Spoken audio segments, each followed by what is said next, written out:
Tentara Ukraina kembali melancarkan upaya penyerangan ke wilayah perbatasan Rusia, tepatnya di wilayah Kursk. Namun, serangan ini berhasil digagalkan oleh pasukan terjun payung dari Divisi ke-98 Angkatan Bersenjata Rusia. Dalam konfrontasi tersebut, pasukan Ukraina mengalami kerugian signifikan. 2 kendaraan tempur infanteri M2 Bradley buatan Amerika Serikat berhasil dihancurkan oleh drone Rusia bersama dengan 1 kendaraan teknik tempur IMR-2.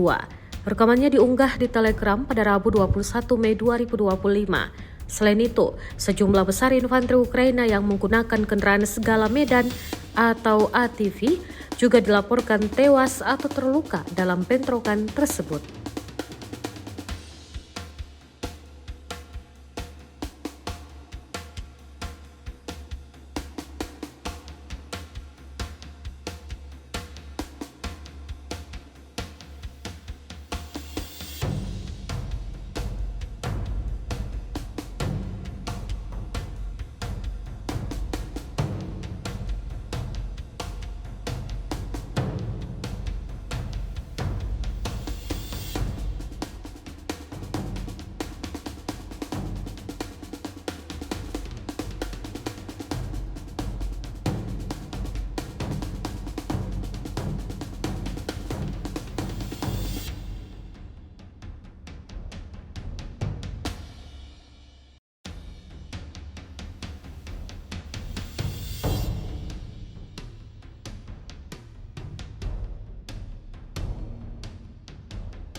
Download Tribun X sekarang, menghadirkan lokal menjadi Indonesia.